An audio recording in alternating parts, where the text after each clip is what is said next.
Sheila. I'm your V-Mobile Power Buddy for this day. Para maging member, we have two options, as a technopreneur and as a techno user. Maya-maya lang, ituturo ko sa inyo kung paano mag-register para maging member ng V-Mobile. But for now, nandito tayo ngayon sa cashier kung saan pwede nating bilhin ang V-Mobile Kit.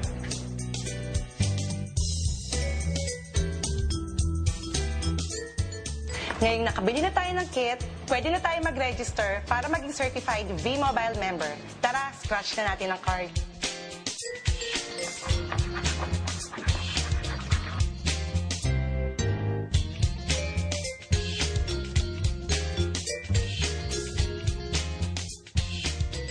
Congratulations! V-Mobile member ka na.